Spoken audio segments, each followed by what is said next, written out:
Yeah, that's right. I see the chat. I see y'all rocking. I see y'all coming.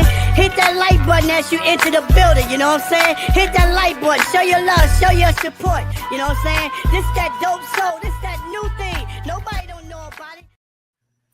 Hello, Nick family. Welcome to the Just Nickin' It Weekly Show. I'm your host, Stephanie, aka Queen, joined by I am Jerrell, Geoff, Klafter, Ajay. This is the dog days of content creation. And the basketball gods delivered us some news today that the Knicks have signed Mikal Bridges to a 4-year, $150 million extension. He left $6 million on the table from what he could have gotten this year. And that's significant for the Knicks.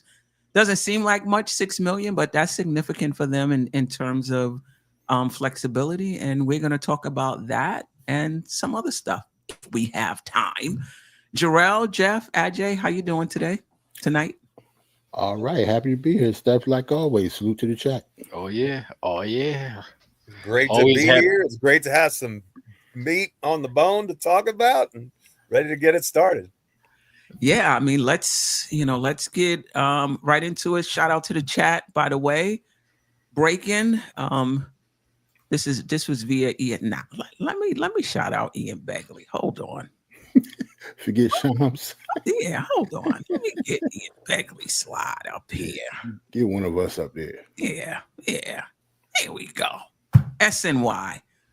The New York Knicks have agreed to a 4-year, $150 million extension for Mikal Bridges. Ian Begley confirms. Now, we've talked about, I think we had one or two shows where we brought up the question of whether or not the Knicks should extend him. In a perfect world, I would have liked more depth behind Towns, Brunson, and the other sketches dude, Anunoby. But where are you getting that? Like that's easier said that, let's just trade Bridges for like two mid-grade, upper, role players. But how are you going to do it? What's the logistics of that, and who's available? So, right. Mikal Bridges at his best, and I don't think he was better than people thought. I know people are down on him. I feel like he's better than at least the conversation going around right now, but I don't think he was his best self. And there's still room for that. So, overall, I'm okay with signing Bridges to an extension. Jerrell, your thoughts, and we'll get to the chat as well. Well, I guess we all kind of knew that he was going to sign the extension eventually. They almost had to sign him. I didn't think they would let him go for nothing. And I don't know, trading him at this point, I don't know what they'll get back for him. So I kind of expected the extension. I'm glad he did it. I'm glad he gave us at least a little bit of money to spend. A lot of people might not think $6 million he left on the table. Yeah. Might not think it's that much, but at least it's something. He didn't have to do that. He's still making less than OG. I believe this extension puts him still like bottom top 10 when it comes to wings. And I think, there are other players that are going to be more expensive than that. They just haven't gotten their deals done yet. So I kind of think that's where, he should be. When a lot of those other guys get their extensions, he will probably be like mid-tier, like 15, 16, most valuable contract at the wing position. So I think that's right. He was a little bit disappointing for me. He was my X factor coming into the league, coming into the season last season. But yeah, he was a little disappointing, but I kind of knew this extension was coming. I'm glad he left us a little bit of meat on the bone when it comes to that. So I'm good with it.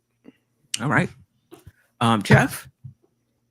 Yeah, I think this is exciting news. That's Brock Aller does it again, man. This was a brilliantly orchestrated contract, in my opinion. I really like what the Knicks did here. I mean, so you're talking about giving a guy a deal that's less than the max extension he could have signed, and quite a bit less if he decides to go into free agency, and doesn't sign an extension at all. He probably commands even larger figures than that. So by locking him in with the extension, kind of like we did it with Jalen Brunson at the lower number, that really does the Knicks a lot for their cap moving forward. If you look at their situation, and not this season, but when the extension kicks in, I think they're starting five all total. That's like $190 million for the starting five, which means that you even have the potential, depending on how things shake out, you could potentially re-sign Mitch and another player and still be under the second apron again next year. So that's crazy. I didn't think that would be able to happen. So that kind of cap maneuverability is really important. Couple other interesting things that I've read about the contract. It does have a player option in the final year. That's not something that the Knicks do very often. We did it with Jalen Brunson's contract, of course, and we did it with Yabusele's, and now Mikal gets it as well. The other thing that I noticed is that it has a trade kicker, which is good for us because the trade kicker means that and by the way, since it's done before September 5th, we're going to be able to trade Bridges at the trade deadline if we want to.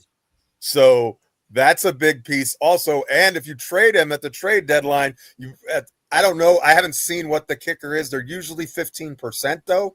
And if it's a 15% kicker and you have to match salary, that gets that $33 million number for next year up to about 37 or 38, somewhere in that neighborhood, which is really good territory. As far as trying to get a deal, that extra money is probably going to be helpful if you even want to trade him, which I'm not saying they will, but I'm just saying in terms of a deal that's going to give the Knicks flexibility, and that's kind of been the name of the game for this front office, avoiding the second apron and all those penalties that come with that. Now we actually have the possibility of not going into the second apron next year and possibly the year after that. And that's something that I didn't consider possible up until this Bridges extension hit. So to me, this is a complete home run for the front office. And we'll talk about some of the particulars and specifics later on when we talk about if he's going to outplay his contract. And I have some thoughts on that too. But I really think this is a good deal for both sides, and the timing on it is really good for the Knicks as well. Geoff, staying under the second apron next year and possibly even beyond, does that change based on whether or not Mitchell Robinson is signed or by how much he's signed for? By how much he signs for, I think is the key. So Deuce is under contract already for next season for like less money than he's making this season. I think his is a descending contract. And so, and I think Yabusele is going to be on the books already. And I think Kolek is on the books already as well with a salary, and so is Daddier. But other than that, I'd have to double check the numbers. I haven't had a lot of time to analyze it because the news just broke. But I'm pretty sure that we'll have I don't know, like $18 to $22 million range to play with, and that should allow us to keep Mitch at a similar number and even add another Jordan Clarkson type player, not necessarily him, maybe him, whomever, but another quality veteran down the road. And I think it's not insignificant that amount that that Mikal gave up in his contract is the equivalent of these rookie exception deals. That $1.5 million. So it's almost designed to keep us under the second apron and avoid all of those penalties. So I think that's kind of the plan moving forward, is to try and maintain flexibility until we absolutely are out of options, it's nice to see that the team understands how the salary cap works and how to remain flexible. That's something that we didn't have for a long time. So it's good to see that not only do we have those folks, but they're listening to it and they're building their contract structures in a way that significantly helps that. Yeah, and I think also, Jeff, in the past with the front office, the penalty was money, was monetary, Right. right? Whereas now we're talking about, roster inflexibility, and that can, get in the way of you, winning a championship or constructing a championship contending roster. So you really have to be masterful, and under this CBA, and the Knicks front office has proven to be up to this point. Ajay, your thoughts on the Knicks signing, extending him? First of all, if Brock Holler ever leaves the Knicks, I think they should hire Jeff, because Jeff knows his shit. Like I'm trying. He's explaining it. He's dumbing it down, explaining it. I'm still trying to catch up, trying to understand. I'm like, okay, I get it.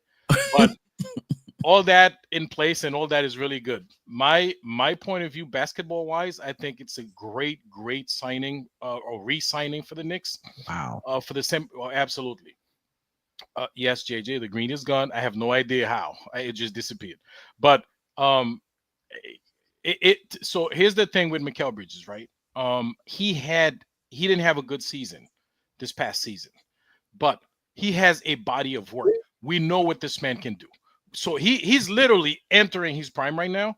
I think it's a good gamble for the basketball wise. I think it's a great gamble for the team to take on. I mean, think about it. Who's out there? Like Jeff said, if there's somebody else out there, you still have the option of trading him at the trading deadline, right? That's probably what they think, and that's probably why they sign him up. They sign up now, they re-up them now. That way they have that option in case things don't work out. I have no problem with giving him the first couple of months, the first half of the season to see which way it's going to go. I think Mikal Bridges is going to have like a tremendous season because we know what he could do. We know his body of work. Everybody's allowed to, and everybody at some point in their career have like a down season. The best of the best don't. You know what I'm saying? But most NBA players have seasons where they suck, and then they work out in the off season. They get their ish together, and then they come back, and sometimes they're even better than they were 2 years ago. That was his first year here. It's a first year, new system for him, new players. Under a coach that I don't know if he appreciated the coach as much as a lot of people did. Mm-hmm. I look forward to having him on the team, and I think he's going to have a tremendous season. I think it's going to be extremely impactful at the two guard position. So basketball wise, I think it's a tremendous signing for the Knicks, because I was going to say it's not that there's a ton of free agents out there that are better than Mikal Bridges that we could sign up. That part I do agree with. I think a concern I have though is not necessarily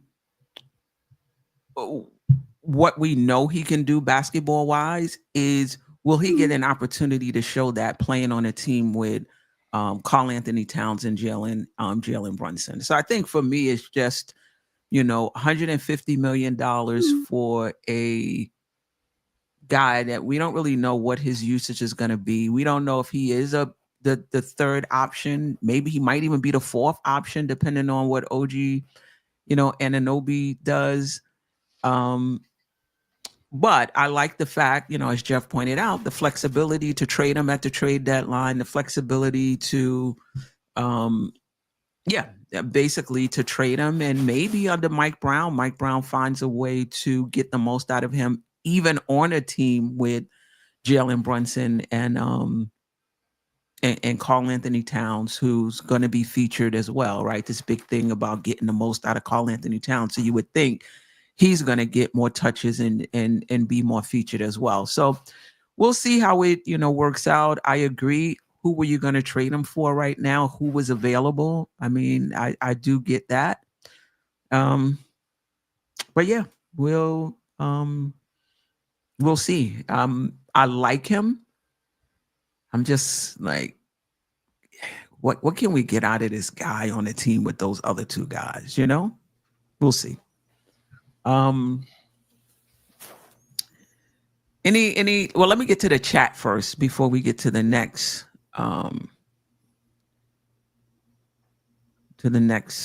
question about Mikal Bridges. Anthony D, appreciate you. Feel free to rock on if you wanna hop on the link. You have it. The doors are open. How about Mikal just hitting his share of shots? In other words, you don't even need to do anything extra. Just hit the shots you do get. This thing about Bridges having to have a special implementation into an offense is like, come on. He got a lot of shots last year.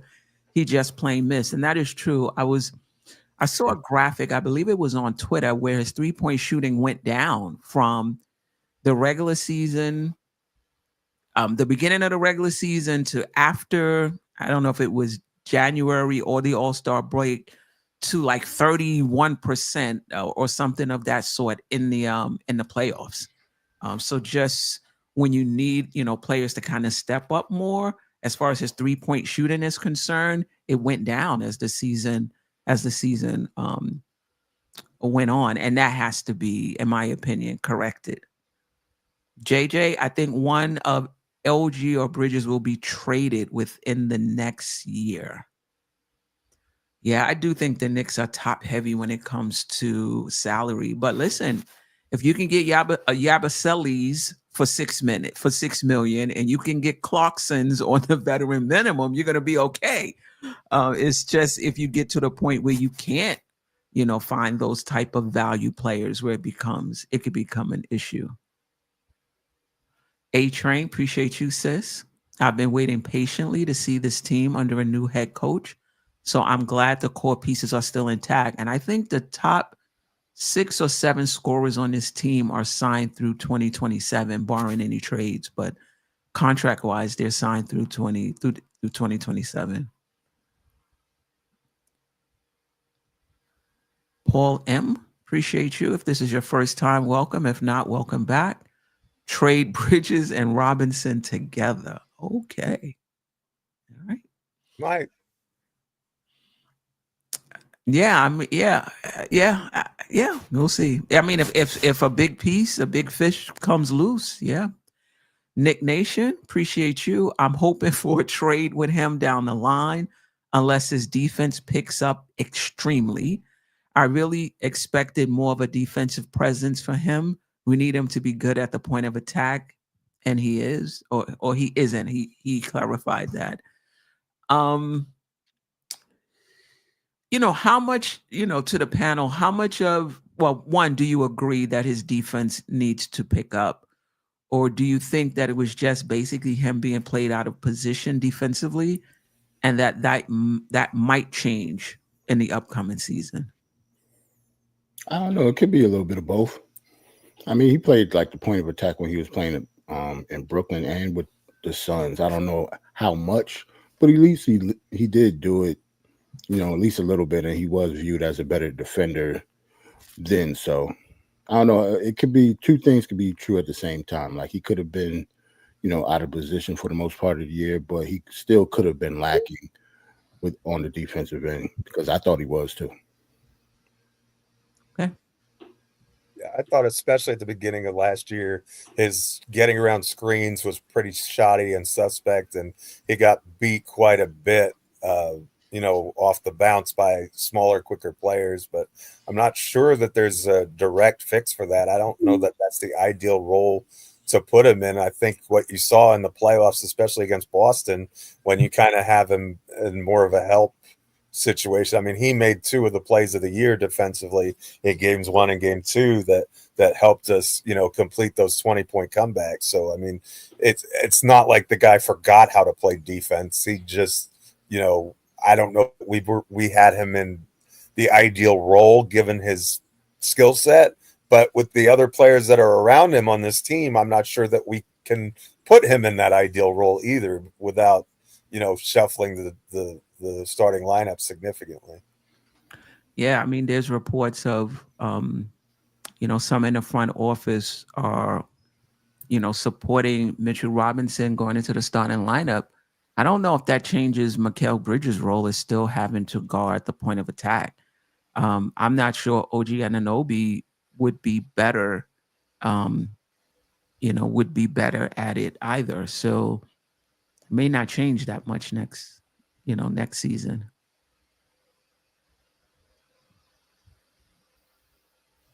Juan B, they could have signed him to trade him later, possibly. Okay. JJ again, he's a frustrating player, but can't give up all those picks and not sign him. You think that was a big consideration, or do you think they just believe that he'll be better under a different coach? I think that's a consideration for every professional team.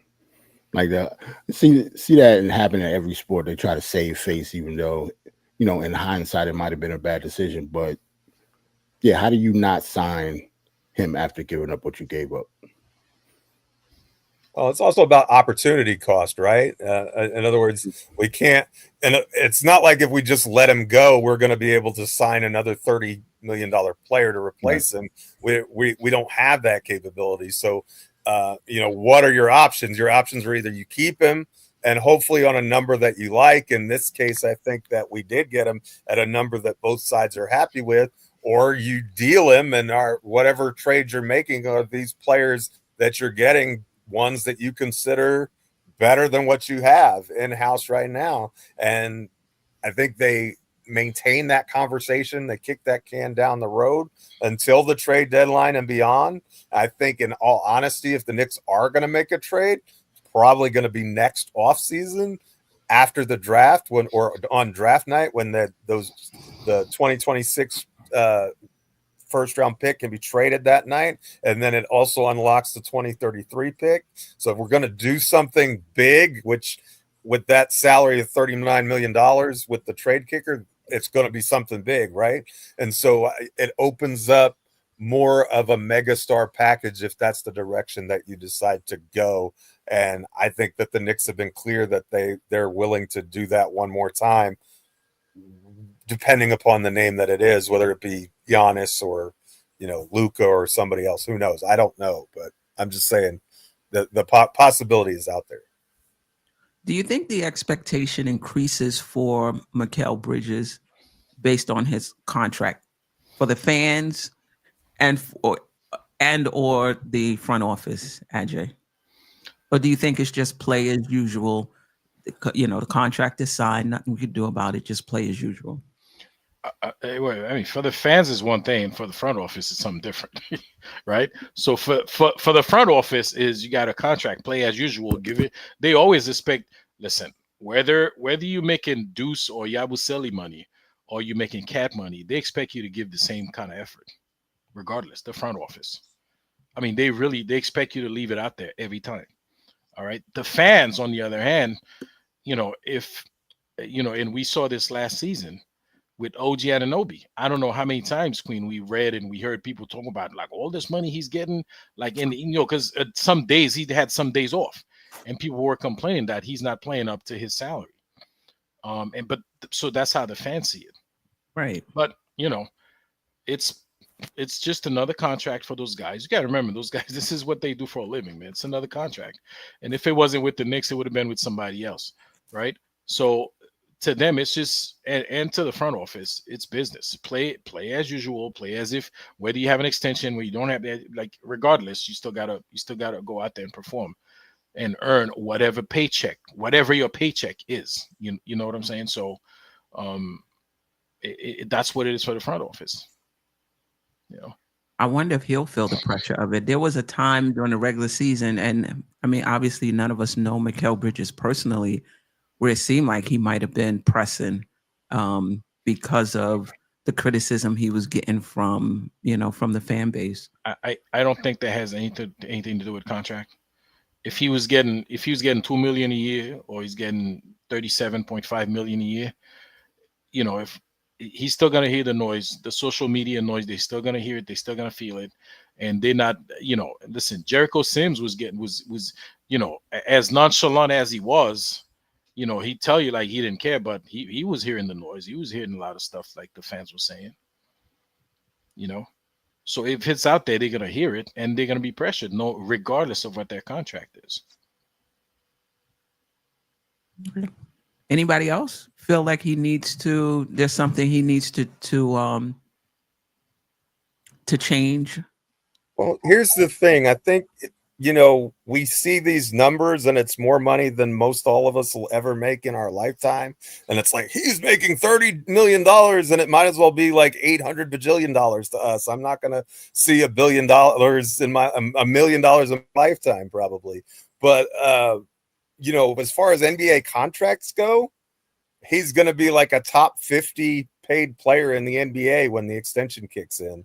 So what does that look like? That looks like guys like DeJounte Murray and Jalen Suggs and Emmanuel Quickley. Like, his contract is right in line with those kinds of players. And so I don't think anybody – and you said Emmanuel Quickley? He's making 32. Okay.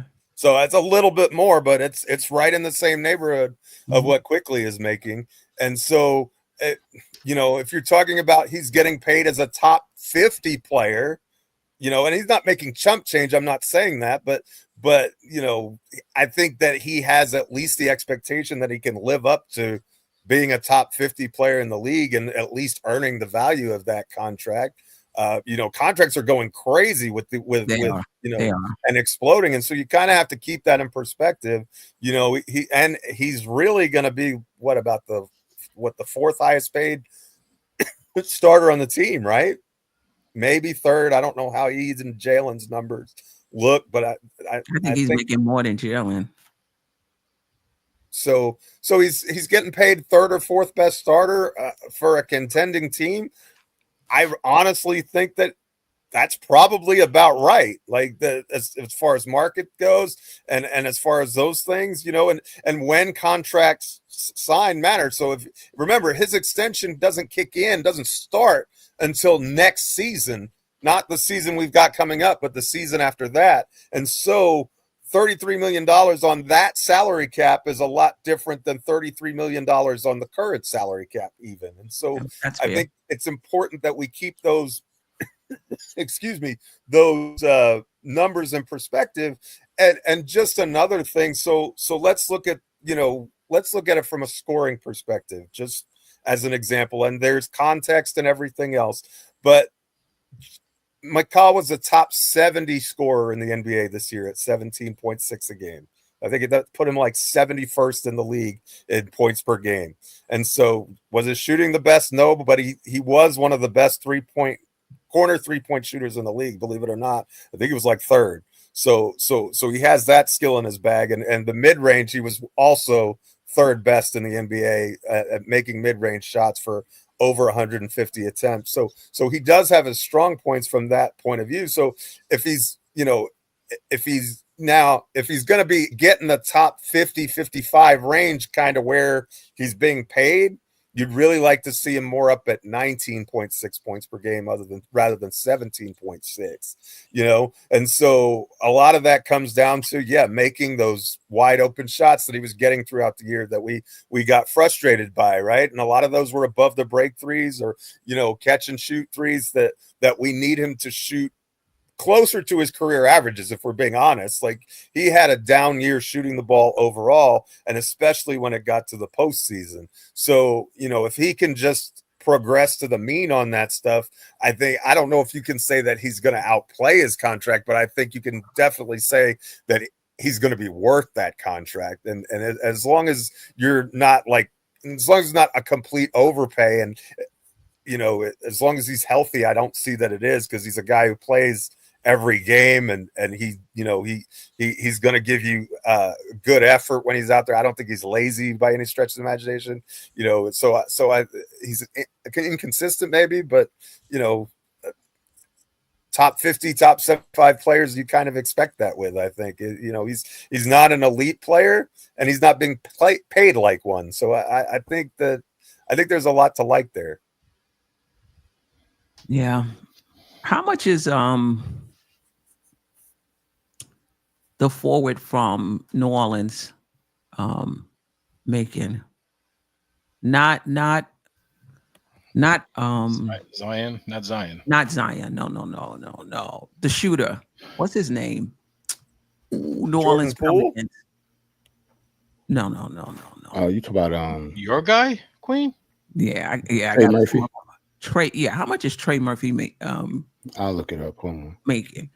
and context matters, right? The Knicks are not able to get Trey Murphy's going to make $27 million the year that Bridges extension kicks in. So about $6 million less. Yeah. Yeah. Again, context matters. You're not going to be able to just go out and get plays. I just wonder if there's someone who would complement Brunson and Towns cheaper than than Bridges. But that's water under the bridge at this point. Anybody else have a comment on Mikal Bridges? No, just real quick, I just think the X factor for this contract is the same as the X factor for him, period. And that's that he plays every game. So I think people need to put that into account, that he actually plays every single game. He never misses a game. So with that alone, I think it's very, very valuable for us to get up, like for him to give us a little discount, that was big to me, because he plays every game. Like, he never misses a game, regardless of how inconsistent he is or what fans think about him. He's available every time the whistle blows. So yeah, it was a good contract, I think. Yeah. And thank you, Geoff, for pointing that out, that, where he is, in terms of salaries in the league. Because I think sometimes I just forget that things have changed, and 30 million and 35 million is not what it used to be. And number 3 and 4 options now are making that the number 1 option. These max contracts, they're starting at $60-70 million. Right. And not just like everybody in the league, just for his position alone. Like, he's like at the bottom top 10, I think right now. He's like 7 or 8 in that range. So when people are getting extensions, like this time next year, he might mess around and be like 16, 17, maybe even 20 in his position, not just the league. And to me, for somebody that plays every game, that's crazy. That's a good contract. What's your expectation for him next season, regardless of the contract? Just pretty much do what he's done this year, hit more shots. What's your expectation for him next season? Well, my expectation might be a little on par with it was last year when I said he was going to be my X factor. Like, I thought he was going to be, obviously not the guy. Jalen Brunson is the guy. He's the captain, and he's not better than Cat either. But I really thought that he was going to solidify himself as like one of the best number 3s in the league, and on both sides of the ball. Like, I thought Mikal Bridges was going to be like a fringe all-star, and he fell short of that. So I think my expectations, I think I'm going to hold him to that same standard. I think he had an off year. Him as a regular year or a good year, hopefully, he should be able to exceed what I expected from him last year. Okay. Ajay? I kind of agree with that assessment. He had an off year last year. And I think I said that earlier. I expect him to have a better season. I said he's going to have a great season, but great compared to last year. So he's not going to, of course, you're on a team with Jalen Brunson and Karl Anthony Towns. There's but so much touches you're going to get. And so, and everybody's saying the same thing. Like all these shots he was missing, like, he's just going to have to make some of them. He's going to have to be more efficient. Like, when you get that ball, man, when they, because you're not going to get a lot of times with those 2 guys, or even with OG Anunoby, because some of those games, OG Anunoby is carrying the offense. So in some of those games when OG's hot, you Mikal Bridges, he's not going to get a ton of touches. But when you do get him, man, you have to convert. You just have to make the best of it. So, I mean, hopefully he's in the lab right now, working on his shot. I do expect him to have a better season. And like Jerrell said, like, maybe not all-star, but at least, a more reliable, kind of third option between, like, kind of fluctuate between him and OG, third option today, OG's third option tomorrow, kind of, something like that. You know what I'm saying? Because those two guys are going to be, I mean, that's going to be the role they expected to play. It's not going to be 3 and 4. It's going to be tonight. He's the third option because he's hot. The next night it's OG Anunoby. The next couple of nights it's going to be OG. The next couple of nights going to be Bridges. You know, depending on who the opponent is. Yeah, I think I expect him to be the best version of himself. To your point, Jerrell and Ajay, on both sides of the ball. And maybe again, first year, new team, trying to fill himself out. Maybe that had something to do with it. But I like what Jerrell said. Be one of the top number 3 options in the entire league. Fringe all-star. I think about Derek White for Boston. Playing with Jaylen Brown and Tatum. There was some nights he was the guy, if they were struggling. So that's kind of what I want to see from Mikal Bridges. And that's going to make things easier for Jalen Brunson. I know Jalen Brunson got a lot of criticism in the Indiana series, and in some respects, rightfully so. But you wonder if Mikal Bridges was hitting his shots, if OG was hitting his shots, and they weren't able to crowd Brunson, where the Knicks, if the Knicks would have gotten to the finals. All right.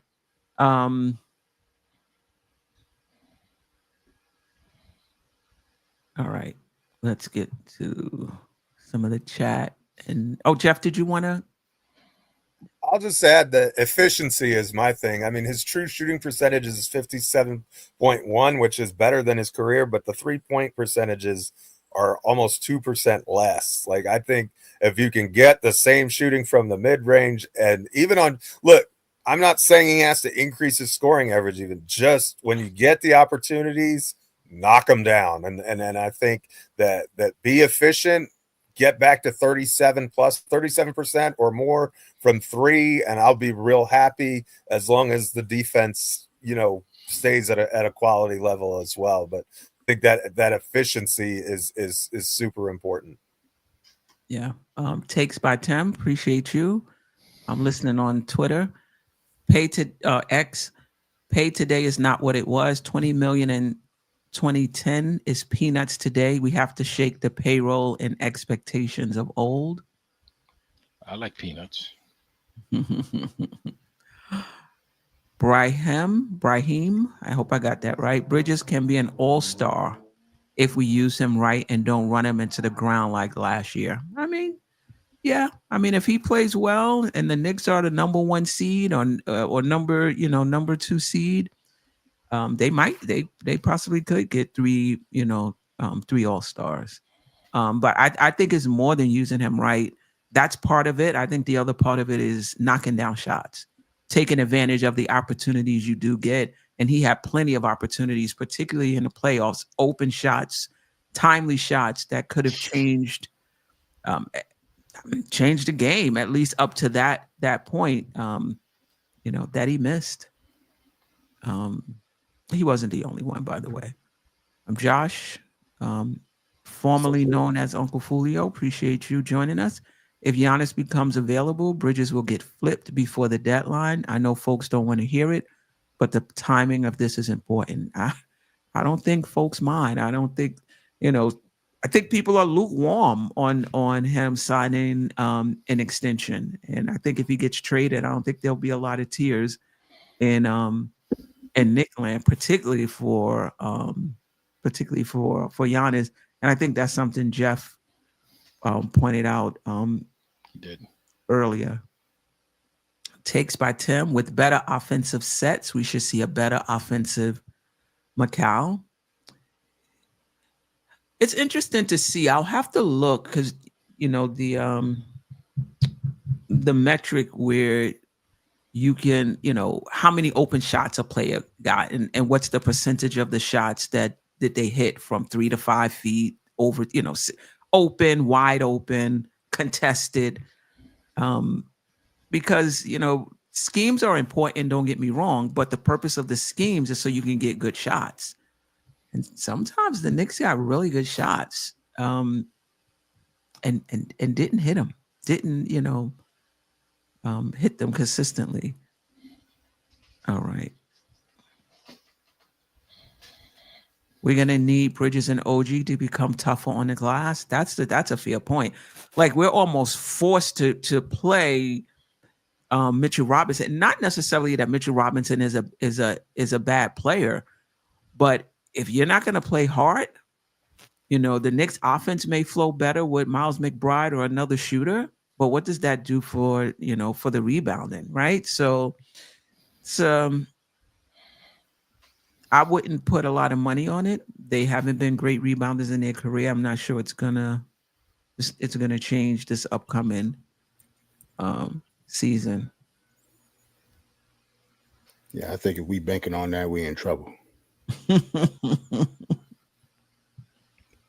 But it also makes the two big lineup because Robinson and Hart are both terrific rebounders, and you kind of feel like you have to at least have one of those guys out there with Cat. I mean, Cat's a terrific rebounder. He was one of the best in the NBA last year, especially on the defensive end. So you kind of have to expect you're going to get that from whichever two guys that is. And it is the problem surrounding Deuce McBride starting lineup. But again, if you're doing that, I think you're trying to play a little bit of a different way than emphasizing different things other than than that. I'm not saying that's wise. I'm just saying that that's what it is. Right. And when you hear when people talk about content creators, the media talk about Mike Brown, he's going to bring space and pace. Well, space and pace with Josh Hart and Mitchell Robinson, that's going to be a little tough, but hopefully, unlike Thibodeau, even if he does start with Mitchell Robinson, he can go to those lineups more. All right. Yeah, not a lot of support for Deuce starting, but listen, Deuce, the Knicks were better when he was on the floor, including the playoffs. I think, was it Tommy Beer who had no. Advanced on-off numbers love McBride in the lineup, especially when he's paired with Brunson, which is so weird because they're so small. But another thing to consider is Yabusele's not really a great rebounder either, right? And if you're playing Robinson and Cat together, to start with, where does the rebounding come from in the second unit? I mean, I guess with Josh Hart in there, that helps some. I'm just saying that's your big guy, and he's not known for his rebounding chops, at least, from what we've seen from him thus far. I'm not saying he's incapable of doing it. I just don't think he's much more of a stretch big who can shoot the three than he is, your traditional center who's going to dominate the glass. And maybe those lineups with different scheme, maybe that same lineup with different schemes works better. I've said this numerous times. Everyone in the NBA doesn't play 5 out. Everyone who's won a championship every team that's won a championship over the past 10 years has not played 5 out. But they found a way to be successful. And I get it. The Knicks are at their best playing 5 out, but the offense shouldn't fall off a cliff if it's a 4-1, like 4 shooters and a Mitchell Robinson, or 4 shooters and a Josh Hart. I'm wondering if there's some schemes that can help that and help that team play better, whether it's Josh Hart or Mitchell Robinson.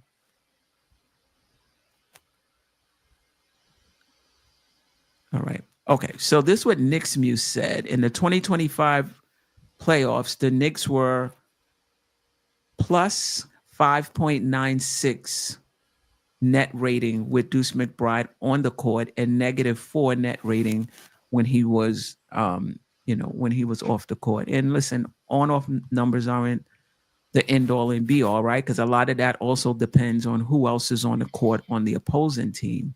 But it's kind of consistently played out that way throughout the season, throughout a large sample size, that the Knicks are better when Deuce McBride is on the floor, even when he's not shooting well. I mean, I'm not a big fan of Deuce starting, but the numbers say otherwise. Anything else on Bridges? No, I don't think so. All right. Oh, I did want to get that. I thought this was funny. Delete the old McCullum. This is a picture of him and I at an MBK event, and he said on Twitter, "I'm going through too much right now in my life to think. I just seen that the Knicks just gave Mikal Bridges almost $38 million a year. Not today, Satan." So he's not. At least his initial reaction. He may have come around by now. His initial reaction, he's not happy with the contract of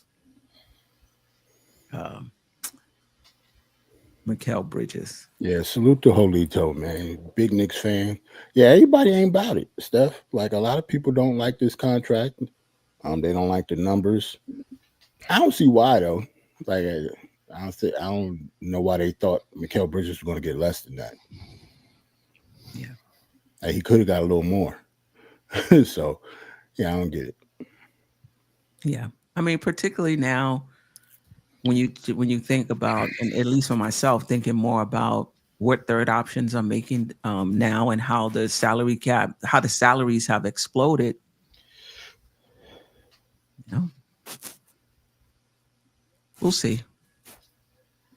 We'll see. Feels like a funeral up here. We saw Mikal Bridges to an extension, and the energy is mad low. Like how the only ones who like the deal? I think that's crazy. Like, maybe something wrong with us. You know what I'm saying? I don't know. Yeah. All right, let's move on. Josh said the cat at the 5 lineup is the best lineup for the Knicks to use, in my opinion. I agree with that. Your thoughts, and this is for the panel also, and in the chat, we've discussed this. I can't tell you how many times. Can you win?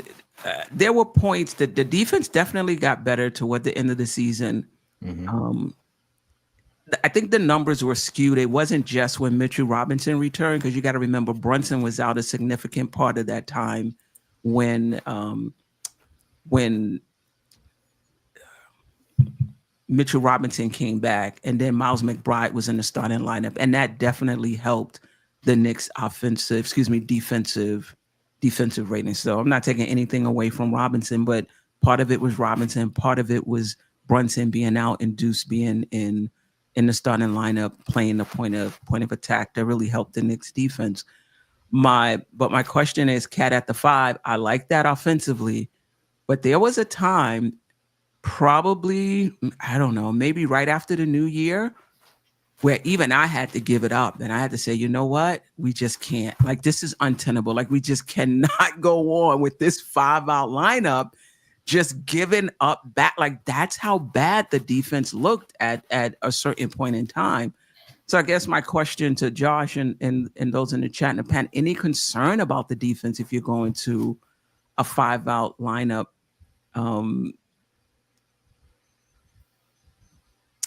You still got Brunson and Cat that's going to be attacked, in the targeted in the pick and roll.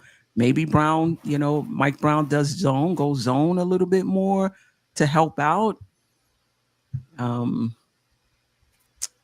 Yeah, I think it's a problem either way. Challenges either way. Do you think it has more to do with just Cat period, or just the way they were playing defense, like schematically? It could have been schemes. It could have been schemes too. I know Josh is saying that, Cat is not a good drop coverage 5. True. But I know there was, I think it was KFS, who said there were times when the Knicks didn't have him in drop and he was dropping, so. Well. Yeah. Yeah, so I guess there's a little bit of both, I guess. Yeah. Some of it is scheme, so we'll see. Because if he wasn't in dropping, he's still dropping, then yeah, that's a Cat thing. That's his problem. Yeah, we'll see. Mike Brown, he coached, Sabonis at the 5, who's not a great defensive center, but one of those years their defense wasn't great either, Sacramento, and I think another year it was better.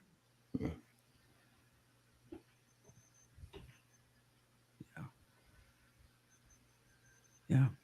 All right. Anything else, Geoff? Any last words on Mikal? Well, sorry about my internet. Didn't like what I said earlier, I guess, because it crashed out on me. It bounced And right then off the my top. computer was updating, so it was double damage there. But I think that being defensively flexible will help. I think zone coverages, sprinkling that in, will help. I mean, Tom Thibodeau was just flat out against zone at any time for any reason. I think maybe with this roster, maybe zone is a better idea. I think if you had Towns in a more defined roles when he's on the court and he knows what he's supposed to do and it's easier for him to do that will allow him to play better defense. I've seen him play decent defense before. A couple years ago in the playoffs, he did a decent job, I would say, against the Joker, as well as you can do against him. So, I don't think he's got a really high defensive IQ. And I think he's kind of lumbering and slow on that end of the court. So you're going to have to do some things to help mitigate those weaknesses. But, lineup versatility and flexibility will help. Scheme versatility and flexibility could help. Could make things worse if he thinks he's supposed to be in this coverage is in that coverage. I could see that backfiring and making it worse. So, Mike Brown's got his work cut out for him, but I think we're maybe getting as his lead defensive assistant, one of the best defensive coaches around. I saw something on the Brandon. What's his name? I have it here. Okay. Brendan O'Connor. Brendan O'Connor is supposed to be a terrific defensive mind, and so maybe he can help, unlock some things too. But honestly, I don't think this is going to be a defense first team. I don't think it can be. I think we have to hope we can be an average defensive team that is elite on the offensive end. And that's the personnel we brought in. So to expect that we're going to do anything else would be silly in my mind. I think we kind of have to know that the defense is not going to be top 5 this year, but it is what it is. And I agree. I think you have to lean into what you do best. To have a middling offense, and a middle defense. Give me a top 3 offense and a top 12, top 13 defense, and I'm good. But we'll see. We'll see what they decide to do. But yeah, Brendan O'Connor, they're closing in on a deal. He has a strong defensive acumen. He's worked for the Clippers under both Ty Lue and Doc Rivers, and he'll be the top assistant on defense, but he won't be an associate head coach, as per Ian Begley. And the Knicks are still looking to fill another top spot on his staff. He was with the Clippers last year. I'm not sure if it was last year. I gotta look him up. I don't know that much about him. Yeah. Seems like he's been around the NBA for a long time. He's over 20 years. All right. So I have a few articles that I read and a few points that were made in some of them, and I just want to get your view on it. We don't have to go through all of them. But Dylan Backer. Dylan Backer from Empire Sports Media basically quoted Ian Begley. We don't know how Knicks coach Mike Brown will deploy his rotation, but it's logical to think that McBride will play significant minutes with Clarkson and Yabusele. Agree, disagree? What does significant minutes with Clarkson and Yabusele mean? And I'm glad I reread it because at first I was like, significant minutes. He played 25 minutes last year. What can make it more significant? Is he going to be starting? But is significant minutes with Clarkson and Yabusele? I mean, who else he was going to play with? Like, he comes off the bench, so that's a little weird. but yeah, man. Like, Water is wet. In other yeah, news. like I'm saying, like they seem like they just need to put that out. Because remember last week we were talking about if Deuce is even going to be on this team, you know, after the trade deadline or, you know, going forward. So maybe, I don't know, maybe the Knicks heard some of that from the fans and wanted to reiterate that he's going to get minutes on a team he was already getting minutes on. So yeah, I mean, Ian did clarify that he didn't hear any of that from, you know, from the Knicks. You know, this was just his thoughts, but it's possible that that his minutes goes down. Yeah, that's what we were talking about last week. Like, his minutes might go down. So now all of a sudden this statement comes out. It's kind of, I don't know, it's kind of weird. Yeah, I mean, he got 25 minutes last year. I mean, some of it was probably boosted some by the, you know, the time he started in Brunson's absence. But 25 minutes, you're going to be playing behind Brunson and you're going to have to be playing with him, right? Because it's just not that many minutes behind Brunson, maybe 13 minutes behind Brunson. So to get 25, you're going to have to play behind him and with him. It's going to be a larger rotation. I mean, he got 25 minutes in a 8-man rotation. It goes to 10. You know, there's definitely minutes that can come down from Bridges and Hart as well. It'd be interesting to see how much less minutes they play. But I guess my question, besides how this was worded, do you think Miles McBride's role stays the same next season? Are you taking the under or over that he's going to play 25 minutes per game? Ajay be on the show doing work for the neck. He be chilling. Trying to get ahead. He be chilling. Trying to get ahead on his work. You know what it is? I think he be waiting for me to get off, Steph. That's what it is. As soon as I get off, all of a sudden, Ajay like this. I be checking the shows after I leave, Ajay. Damn, Jerrell. I thought once you leave, that's it, man. I thought once you're gone, you're gone. Nah. The show gets better, man. Over or under that he plays more than 25 minutes? I don't think he's going to play more than 25 minutes. I think he's going to be right where he is. I don't know. Maybe Ian Begley's saying that he's going to play less minutes with the starters. Like, he's going to be maybe largely responsible to run the second unit. Maybe that's what he's trying to say. Okay, that's you know what I'm saying. I don't think he's going to be playing more than 25 minutes. Like, where are we getting those minutes from? Or are we taking away minutes from Jalen Brunson to feed Deuce? I don't think so. So no, he's not under. He's not going to play more than 25 minutes, I don't think, on a regular basis. I don't think so. Yeah, at that guard spot, it was him. Shamet fell out the rotation, so he didn't get a lot of minutes. DeLon Wright didn't get a lot of minutes. It was basically Deuce, at that guard spot, and now it's Deuce and Clarkson, and now they trying to sign Shamet or Ben will probably play forward minutes. Jerrell, over or under that Deuce plays 25 minutes, and what do you think his role will be next year? The same, a little different?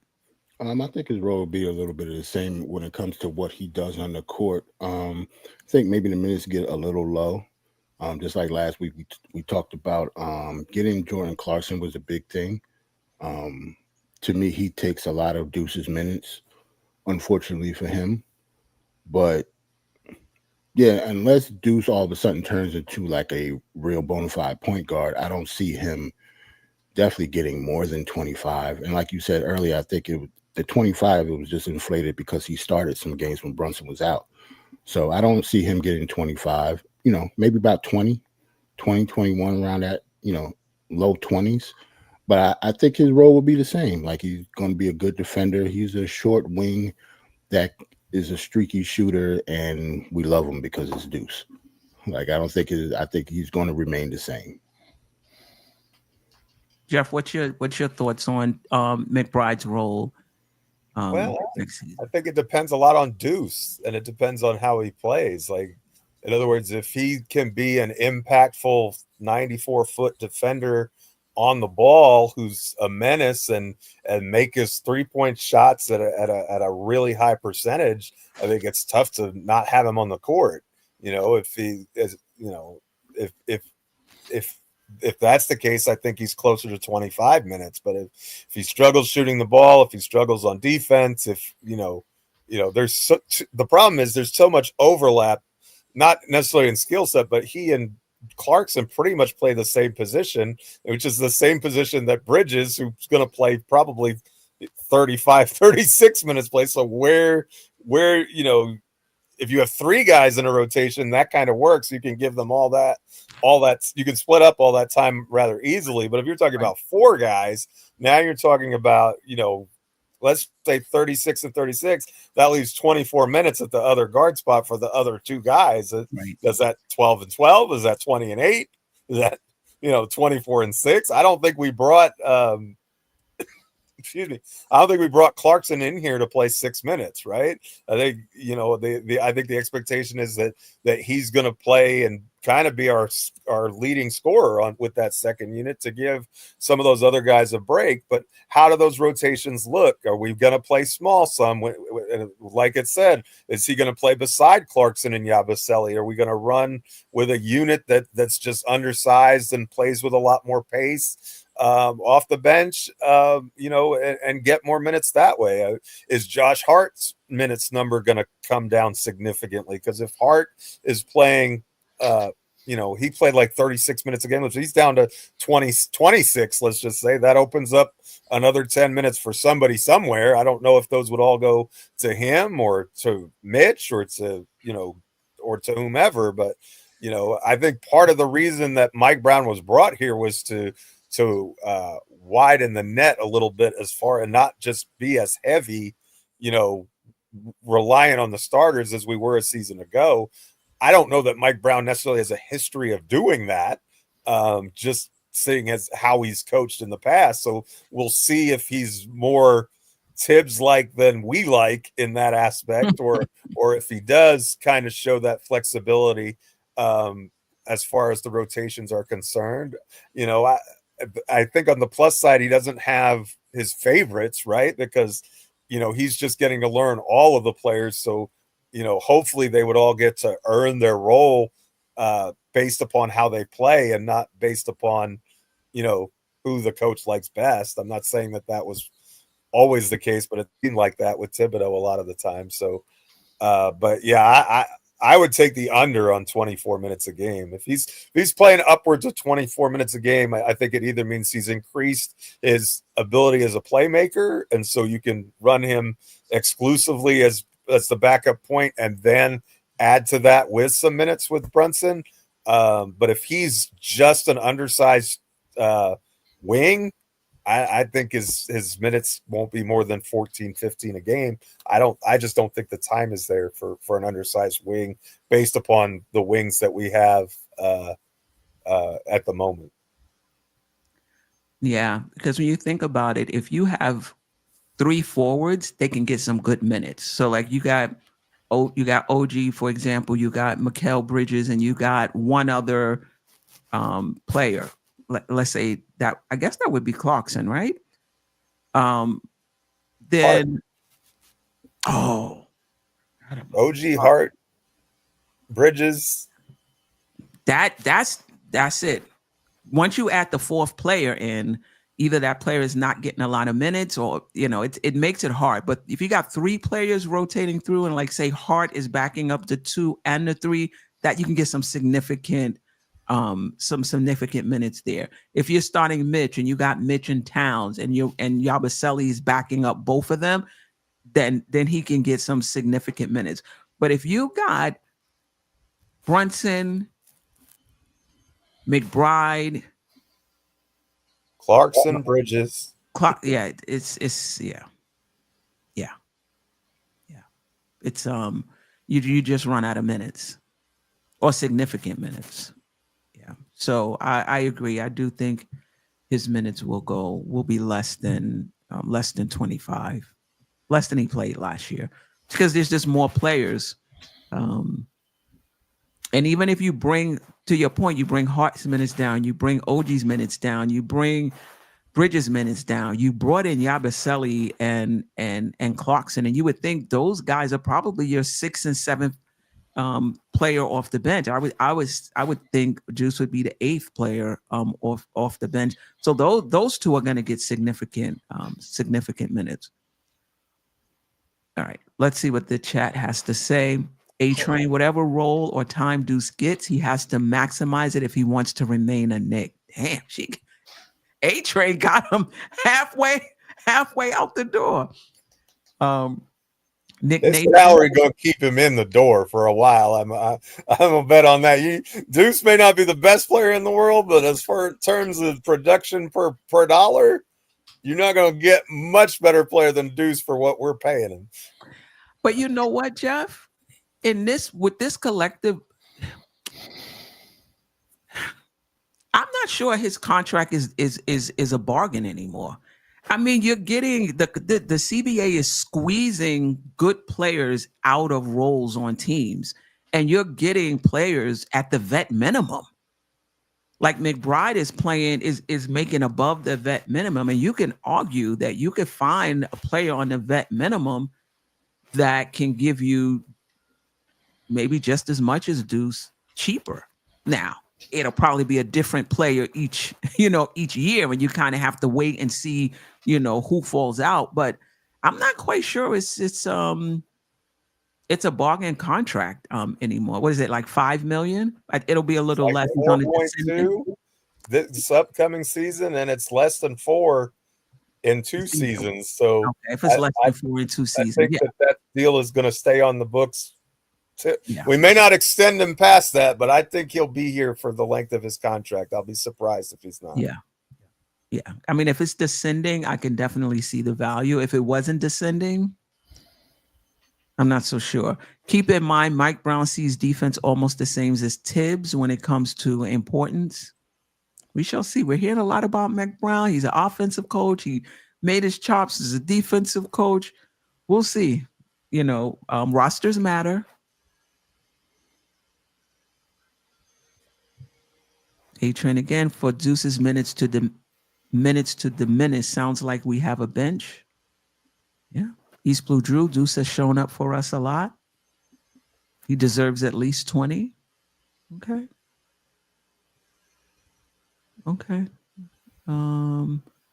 Shout out to Kerry Cox. Appreciate you. Clarkson is not a point guard, and I don't want him to change his game. That's the issue in that second unit between Clarkson and McBride. McBride will play 15 to 20 minutes at best. I kind of feel that same way too. 15, 20, like high teens. McBride has to improve his point guard skills. He's actually a shooting guard in a point guard's body. Do you think he's going to be relegated to just playing behind Brunson? The non-Brunson minutes? Nah, I don't think so. So you think he'll get some with Brunson as well, some other minutes as well? Not a whole lot though, Jerrell. I don't think so. I don't think he's going to get 15 minutes playing with Brunson. No, not that much. You're right. I just don't see the time for him. He's so small, and he, he's a good player. I'm not saying he's not, but again, a lot of duplication with the players that we have.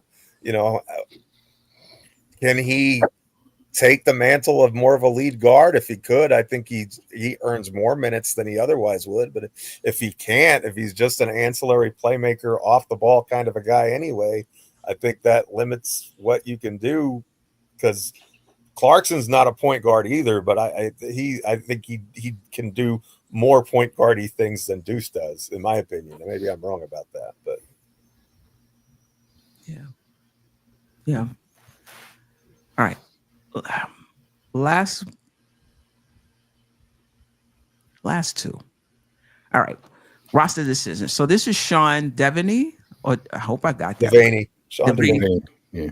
From Athlon Sports. If you're bringing in a veteran who is hurt half the season, is going to prevent you from seeing what you've got with your young guys. Do you think the Knicks should make a decision on that last spot, whether it's Brogdon, whether it's Simmons, whoever it is, based on whether or not that signing will impact the playing time of the younger players on the roster?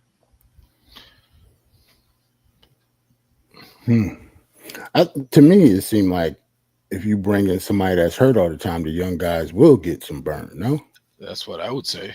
like it seemed like that should be the opposite of that. Like if we sign Ben and if he doesn't play half of the season, then yes, those minutes will definitely go to somebody else. So I don't know. The quote is a little weird to me, but I don't know. Like us getting Ben Simmons, yeah, that would definitely mean that, you know, one of the young guys aren't playing. And I don't think any of the young guys might be playing anyway. Like we already have a bench that doesn't consist of any of the young guys that are like 9 deep already. So I don't know. I think regardless, I don't think the young guys are going to get that much burn on this team next year. Yeah, I think, I mean, for me, how much time is the 10th player going to play?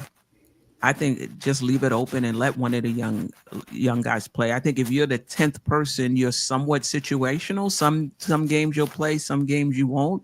I don't think you're depending on the 10th person. And that's to me an ideal role for a young player where they're getting, you know, some burn every game. You're not really counting on them. You know, you can always not play them, increase the minutes of someone else. The thing about it is this 10th spot,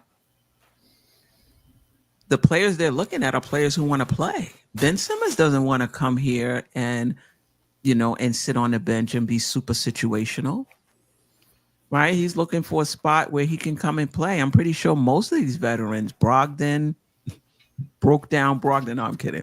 Brogdon or whoever it is. I'm playing. That's a good one. I'm pretty sure he's healthy now. They're looking to play, right? They're looking to play. The Knicks are going after players to put in the rotation. So what does that mean? Right. We're assuming Ben Simmons want to play. Maybe he wouldn't mind coming here for a couple of minutes. I mean, he's done that in the past where he actually don't want to play. When he was in Philly, at some point he didn't want to play. That was years ago, though. Oh well, that was Ben Simmons though. Same guy. Yeah, same guy, different situation though. Since then, other than injuries, he's played, right? It wasn't like, oh, I'm healthy, I just don't want to play tonight. Well, he's fighting for a future contract too. I'm sure he want to stay in the league.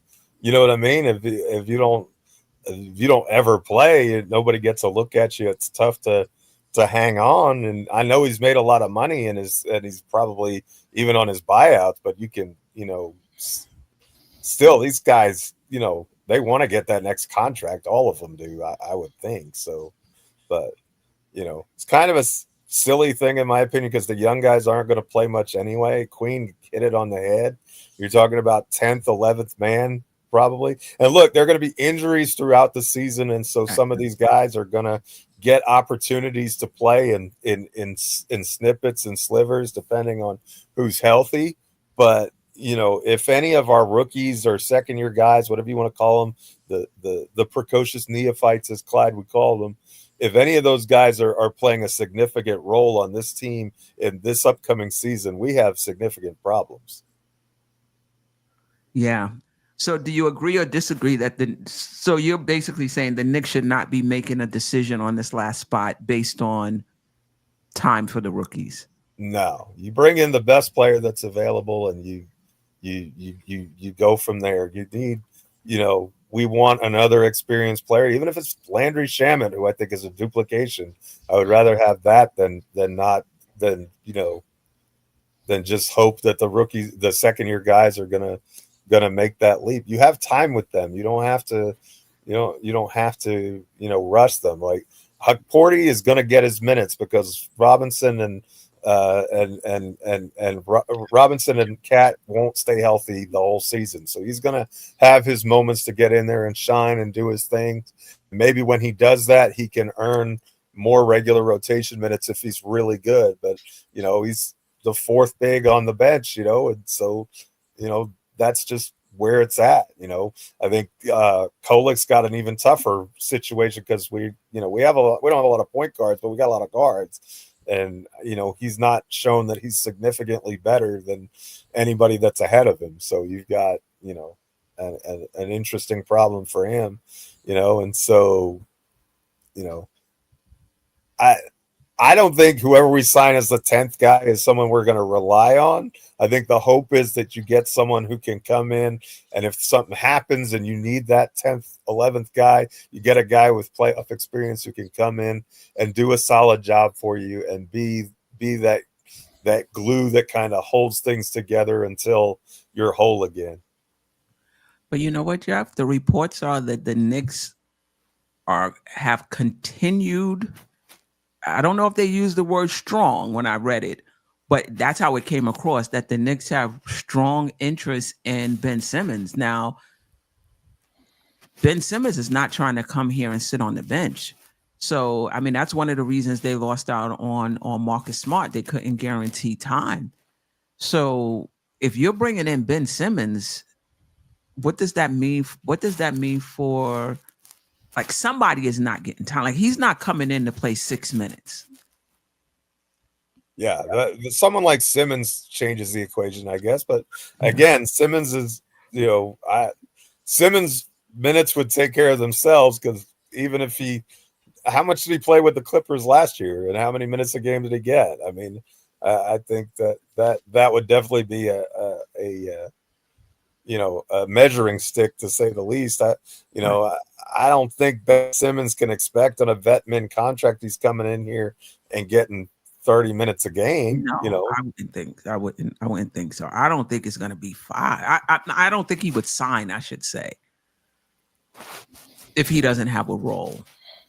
Apparently, if you get Simmons, you're probably playing him, probably as your backup one, because he's a more natural playmaker than anybody, and he has defensive versatility where you can play a Clarkson, you can play a lot of different lineups with him. So I think if you sign someone like Simmons, it kind of puts into question, that puts a minutes crunch on Deuce even more. It does. And he can play the 3 and still run the offense from the small forward position. Absolutely. Shout out to Lady D422. If Brogdon comes, I think he will be in the rotation as the backup point guard. Yeah, that's what I'm saying. Like, the Knicks are going after players who want to play. Now, I don't know if Brogdon is at a point where he can play. I think he's played 60 something games over the past 2 seasons. We shall, I haven't really heard him connected to the Knicks, though. Has anyone else? No. No, I haven't heard Brogdon connected. I've heard even the Ben Simmons things. I think that's more of us being thirsty for him than it is. I think if the Knicks wanted Ben Simmons, they probably could have had him. I don't know, Geoff. I don't know. There's reports that there's a few teams looking for him. After him, he's going to make his decision, and that the Knicks are not at the top of his list. There was one report that said, because who knows how true these reports are. Let me just preface it by saying that the Knicks aren't at the top of his list because of the media scrutiny. I would guess they're also not at the top of his list because how many minutes is he going to play? And apparently today there was a report that the Knicks have continued interest in signing him. So I don't think it's just the Knicks have the money and they just haven't offered it to him, and once they do, he's just gonna take it because it's the Knicks. I don't doesn't sound like that's the case. The Knicks don't appear to be front runners.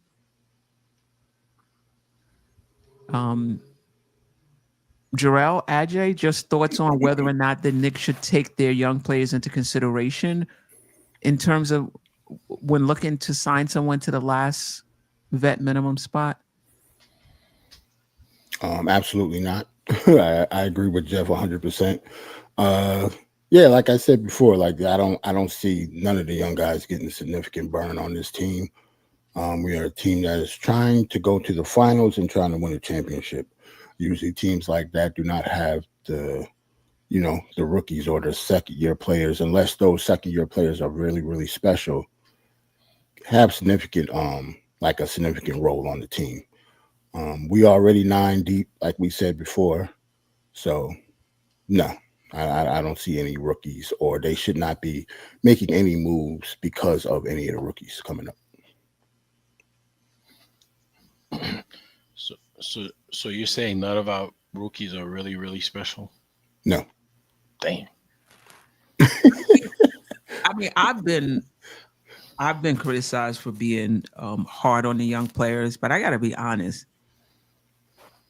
If you're going to bring in this veteran to play 5 minutes a game or to not play at all, give that spot to the young to That's true.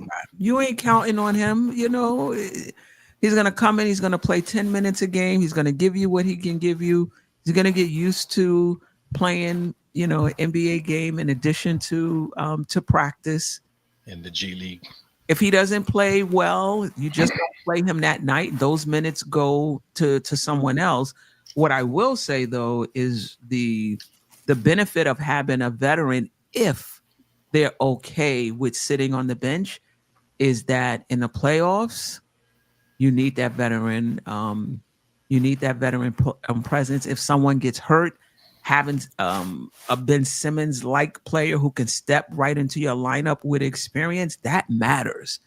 I just don't know any of those guys out there would be willing to sit on the bench and wait for that opportunity.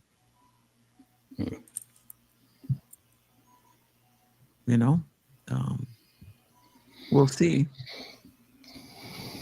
B. Grant says, if anything happens to JB, if he gets nicked up like last year, who is going to run the team? I mean, Deuce. Right? Deuce filled in from him last year. Mikal Bridges stepped up during that time. Actually, let's see. The 12-game stretch in March, Mikal Bridges averaged 22.2 points, 5.2 assists, and 1.7 threes, while shooting 55% from the field, 37% from deep, and 92% from the free throw line for the 2 times that he went there while Brunson was out, right? I was about to say.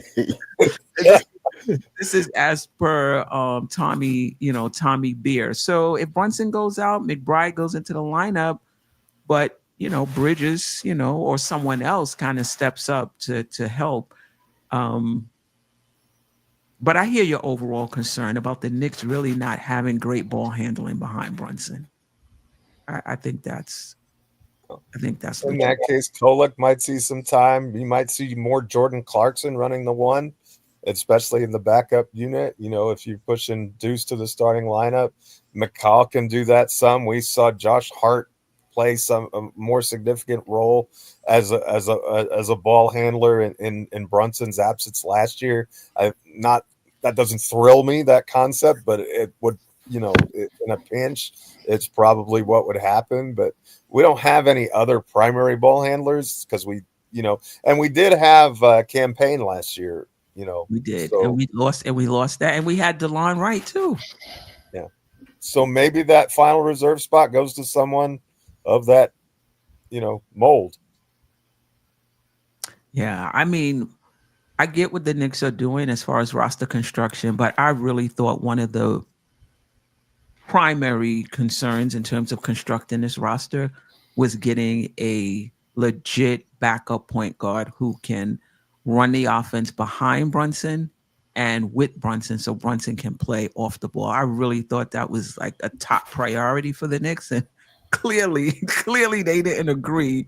Clearly they didn't agree. Maybe they see Bridges filling that role next season. We shall see. All right. last thing, anything else on? No, Steph, I'm probably gonna roll Okay. now. I see y'all next week. Salute. Appreciate you. Yeah, man. Thanks for Happy to hanging be out here. with us, Jerrell. You the man, bro. Salute to the I chat. will be in Georgia next week. So this will probably be the last time I'm crispy. My audio is crispy for like the Oh next 3 man. weeks. Oh man, how long you gonna be down there? She about to, Just she 3 about to, weeks. she about to enter the matrix. Because Yeah. I won't be back there until June. I already let my auntie know the Knicks are going to the championship.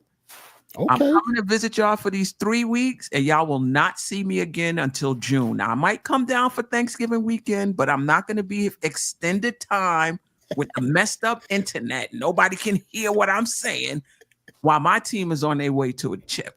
So I'll be there for 3 weeks, and then listen, not until June, other than like a short, Strange question from a Jets fan, but do we have diehard Giants content coming up in the near future, Jerrell? Yes, definitely. Probably as soon as we start preseason games, like and other football That's next fans. week.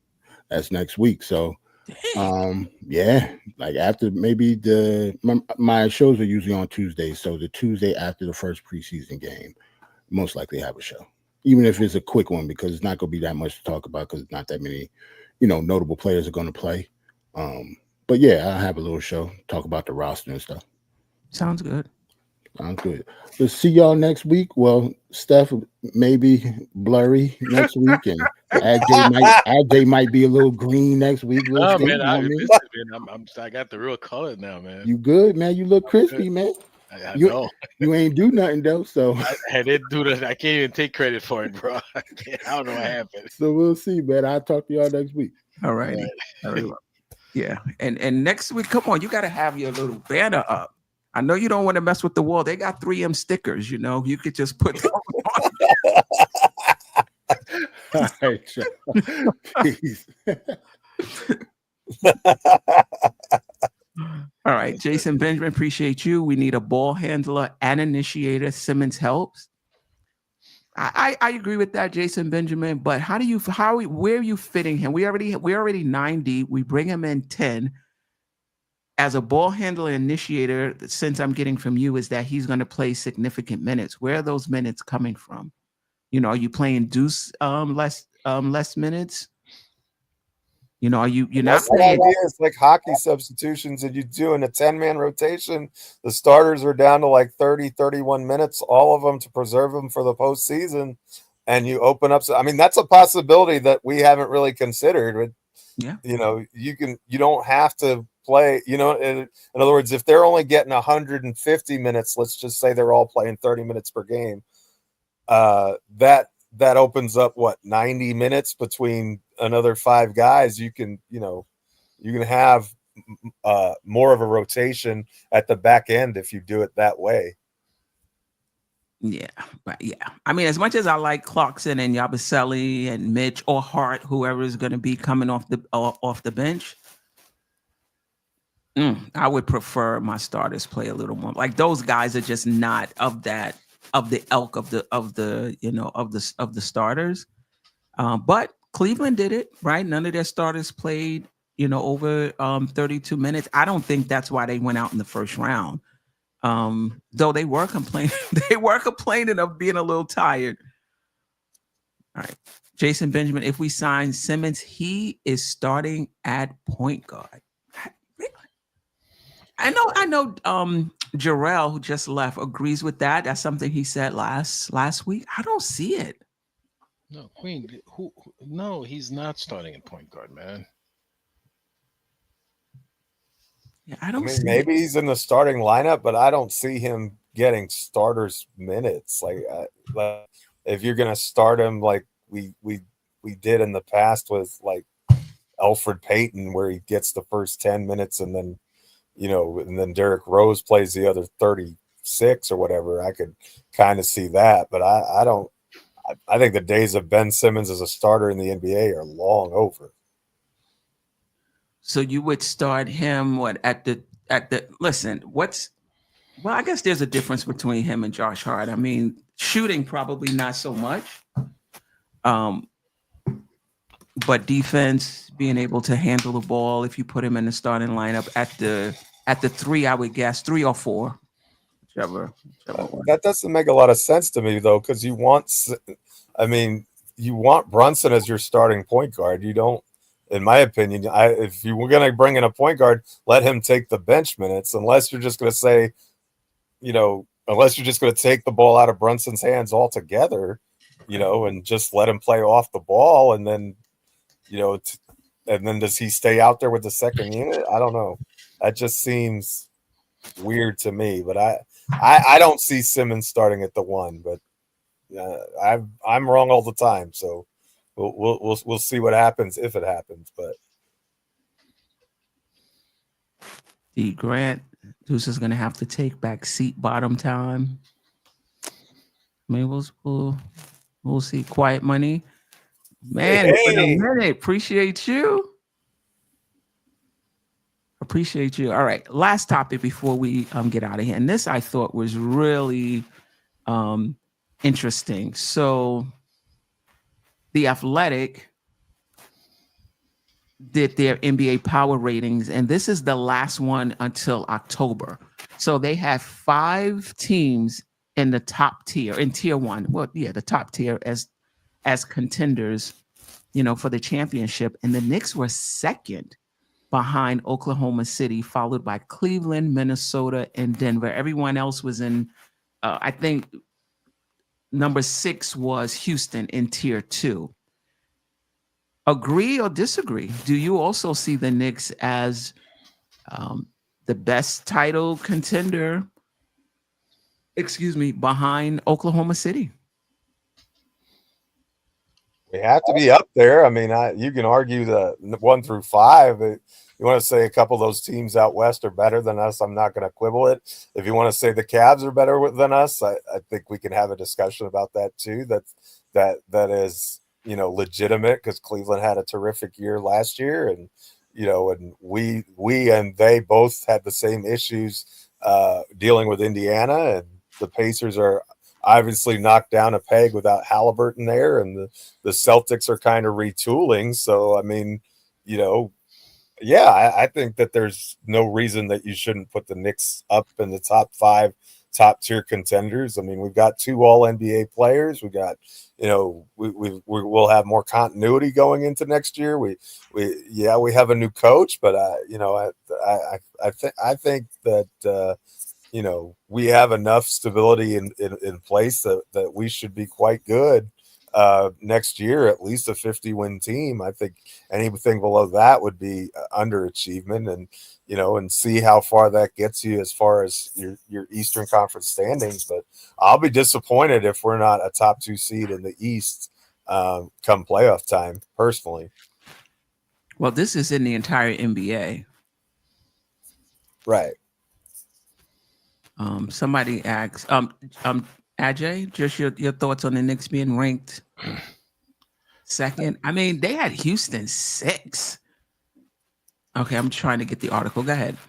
So that mishmash going on from between 3, 4, and 5, I don't care what that is, but I agree with 1 and 2. Mm-hmm. I agree that Oklahoma City's number is top contender. Obviously, they're the champions this year, and the core, like the same group, literally the same group is still there, and they're gonna get better. And they're a bunch of young kids, and the Knicks is number 2. I think. I mean, obviously in the East, the 2 best teams right now on paper are the Knicks and the Cleveland Cavaliers. I think we edge. I think we're a little bit better than Cleveland. So I agree with 1 and 2. I don't, between 3, 4, and 5. I don't know. I mean, Minnesota. You can make a case that they're better than Cleveland. That's a pretty good team over there. I don't know who did. I know Denver added KCP. Who else they added? They brought KCP back? No, they brought back Bruce Brown, and Bruce Brown. I meant, sorry, not KCP. And they added a couple other good players as well. They made a trade. Who did they bring in? Where did Cam Johnson go? Yeah, I think that was it. That was Yeah, Cam Cam- Johnson, right? For Yeah. Porter, for Michael no, Porter.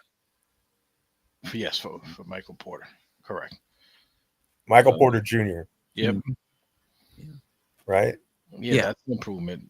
Yeah, You yeah, think- Bruce, I mean, Yeah. I think Michael Porter Junior has a better skill set. He's just injured. nah, man. Cam Johnson is good.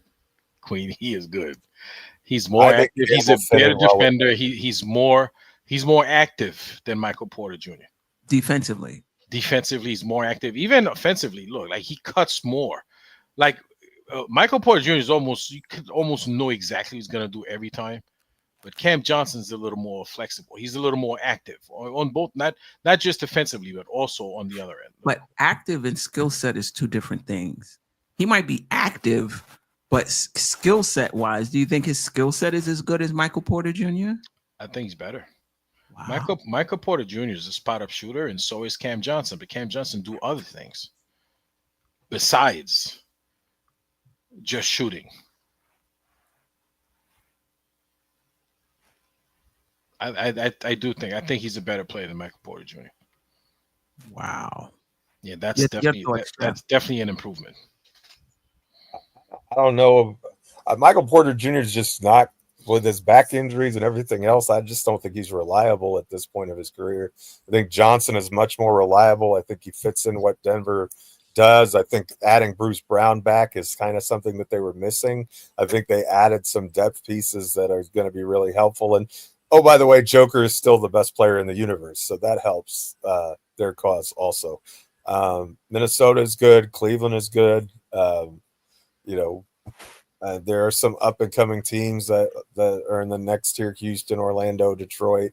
That are pretty nice too. But I mean, we'll see. They've got to play the games, right? Yeah. But Queen, I like you. I'm also surprised that Houston is not on there. Houston is tier 2. Houston is 6. I'm Clippers surprised. are 7. Orlando is 8. That's the tier 2, and all the other teams tier 3 are the bubble teams, as per Larry Murray of the Athletic. Yeah. Yeah, I thought Houston would be higher as well. I mean, not that I think they're higher, but usually people, because Kevin Durant is over there, people usually kind of overestimate, kind of give him, give him more than they could actually do. Overestimate them. I'm surprised they didn't do it this time. Yeah. Durant is good though. He is. Yeah, I mean, you may not like him, but he's really good at 47. 4-4 in Houston. I mean, in Phoenix last year, he still can play. Yeah. That's after a ruptured Achilles, like 3 years post. That's pretty incredible. And I don't even like Kevin Durant. The repaired Achilles are better than these bionic right now. So Ben Simmons, when he comes back, is probably his, that Achilles gonna be like brand new. Yeah. I listen, the Knicks, talent-wise, I get it, but there's a lot of question marks on the Knicks as well. Brunson and Cat's fit. Brunson and Cat defensively. What's the Knicks defense as a whole? Who's the starting five? Are you going with a defensive lineup? Or are you going with an offensive lineup? If you're going with 5 out and that 5 out is Deuce, what does that do for your rebounding? And I get it. The on-off numbers last year with that particular team and that particular schemes doesn't necessarily mean it's going to bear out the same way with the schemes, whatever the offensive and defensive schemes are going to be under Mike Brown. It's a lot of question marks with the Knicks. I'm confident that they'll come together after some time. There may be some growing pains to start. But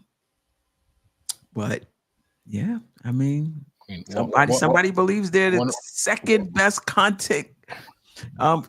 contending team in the entire NBA. What do you think, Chad? Agree, disagree? Yeah. Now, I was going to say real quick, one of my predictions in terms of all this uncertainty is Yabusele is gonna start some games, and eventually he's gonna be like steady in the starting lineup. Yeah, you've been saying that. You're really high on Yabusele. No, it's not a matter of high. It's what the team needs at that. I think he fits what we need. And what is that? Like, what do you see his? Well, let me just do this super chat real quick. Shout out to Jason Benjamin. Jason Benjamin, appreciate you.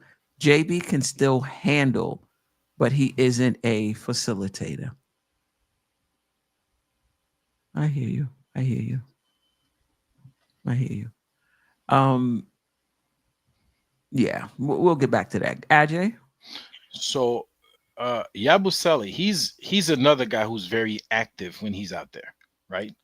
And Can you we need use another word? Like, to me, like, active could be like the player with no skill who's just running around.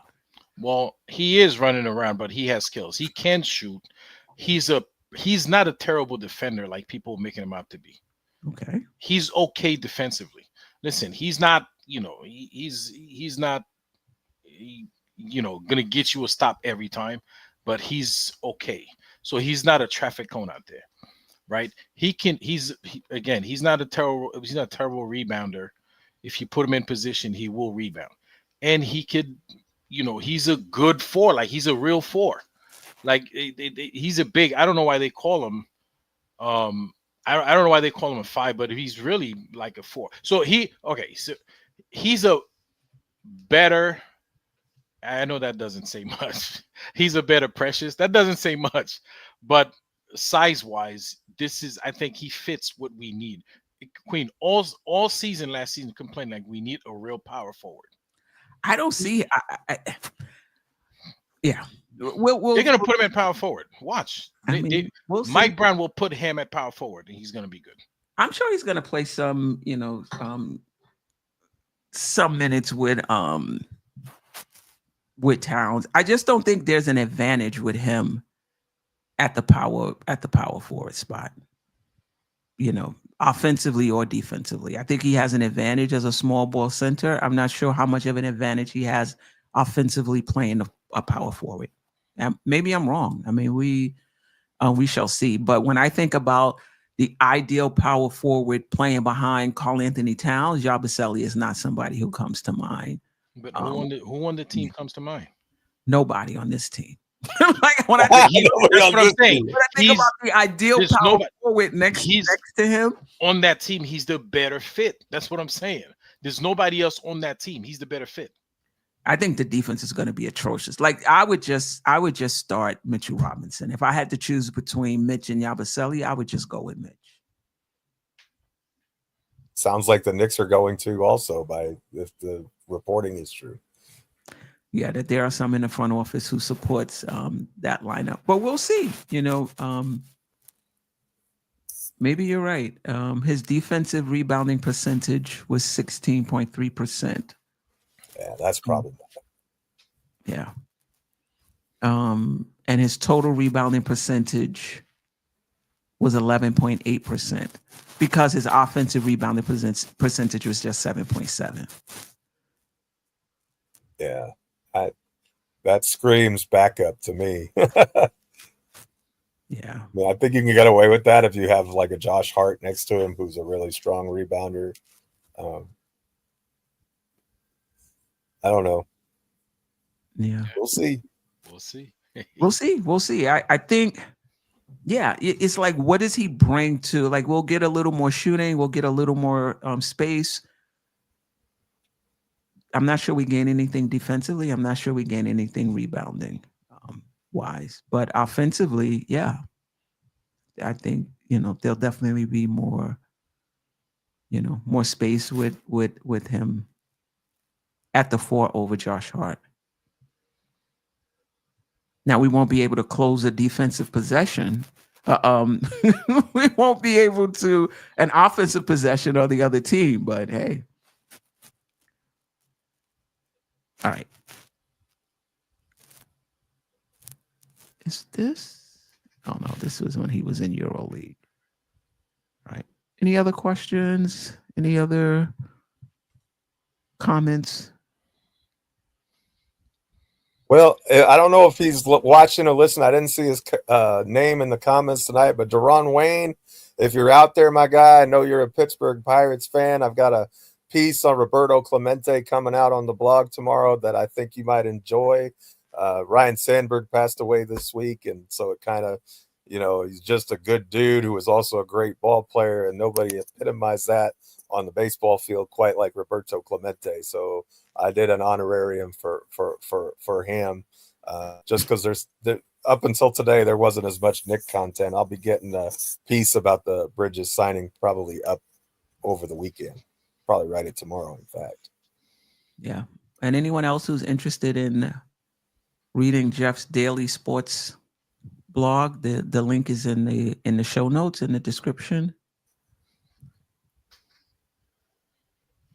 Nostalgic Nick, where's the damn defense? Yeah. We'll see. That's a 3 and the 4. So we got Jerrell has Ben Simmons starting if he comes. Ajay has Yabusele starting at 4 at some point to start the season, or at some point during at some the season? point. At some point. Nostalgic Nick said Ajay is diehard. Yeah, boo hi. Listen, I've been not one lick, not 1 second on the Knicks. Queen, I think this team, one of the biggest problems this team has, we never had like a regular real size power forward. Isn't a regular power forward somebody who rebounds though? That's one of the jobs. But he's a regular power forward because he's 6'8". Like, what makes him a regular power forward? There's a size. There's a size. Okay. There's a size to be power forward. Okay. Not skills though, just the size. Well, I mean, if you're in the NBA, you have some skills. So, but there's a size to be a power forward. Like, this is what I'm used to. This is what I've seen, and we haven't had that for a while. Well, OG Anunoby is better than Yabusele, and he played the power forward for the Knicks. And he's 6? He's just 1 inch shorter, 6'7", 6'8". It's a difference of an inch. Yeah, he plays the power forward, but that's not where he's best at, though. That's not his natural position. Why is not his natural position? Because that's not what he plays. He's small forward. That's why he's a small forward. But what makes him a small forward as opposed to a power? That's what he's played his life, like most of his career. Queen, he's playing small forward. Okay. All right. He could play either forward position, particularly in today's NBA. He's a better shooter than Yabusele. He's a better defender than Yabusele, and he's just as poor rebounder as Yabusele. So I don't understand how Yabusele is this prototypical power forward, but OG Anunoby is a small forward. I don't know. Somebody help me out. I don't know. I think I disagree with Ajay. I think that OG is a 4. He can play the 3 also, but I think he's interchangeable at either spot. He's not a great rebounder either, but he certainly could defend the 4 or the 5 in small stretches, in my opinion. So from that perspective, I see, if you had like a true legitimate rebounding power forward with size and you wanted to slide OG over to the 3, I think that works too. I think we saw that in his time in Toronto. That's kind of the role that he had, but he's played the role of the 4 in New York effectively since pretty much Randall went down, right? I mean, that's kind of been his spot. So, I guess you can make the argument, that Josh Hart was the 4. And from a defensive perspective, a rebounding perspective, I guess I would agree with that. But I don't think Hart was guarding 4s. Right. Maybe I'm and wrong. He can shoot the 3. So he's a 4 that can stretch the floor. The issue with him is the rebounding. And when you put him at that 3 position, I just don't see him as somebody that can face up and take somebody off the dribble. Like, when I think of a small forward, I really think of a skill set that's a little he has it. I just don't think it's refined. He can play the three, don't get me wrong, but I just don't see his offensive game as very refined small forward. Yeah, I see him more as a four who could play three in a pinch, but he's a better player at the four than Yabusele is. The difference is an inch. Queen, shout out to King Ribbies. I mean, yeah, Precious was 6'8", and that's why I was hoping. I like Precious, and I was hoping like he would get better and take his rightful position at four. But Because his body type, and he's 6'8". Yes, that never translated, unfortunately. So, okay, AJ. That's you remember. That's one of the reasons why I like Precious. Skill set. It's not. It's, you gotta fit that. You gotta have Oakley molds. You know, yes. You gotta be okay. All right, I hear you. But Queen, you remember back in the days. Listen, Anthony Mason was like he's a legit power forward too, but it's 6'6". He seemed weird when he was playing power forward. You know, let's say Charles Oakley was on the bench and he slid to the 4 spot. It seemed weird because it was him and not Oak. I don't know. It's stuck in there somewhere. Not today's NBA though either. The days of Mason and Oakley are long gone, my friend. I mean, that's just not what the game looks like anymore. In fact, I think those players are maybe not Mason because Mason could handle the ball. But players of Oakley's ilk are dinosaurs in the modern age. You don't see players like Oak anymore. And I love Oak. I'm not saying that to diss Oak. I'm just saying that prototype of player is not really found in the league very much anymore. Queen, Anthony Mason was 6'8", not 6'6". He was 6'8". Yeah. Yeah. Okay. And Oak was probably 6'8" or 6'9". They were like almost the same height. Really? Yeah. Okay. All right. I'm just saying. In today's NBA, a power forward to me is somebody who could defend. A perfect power forward to me. Can you defend? Can you hit the three? And can you rebound? And OG's rebounding. If he would just rebound better,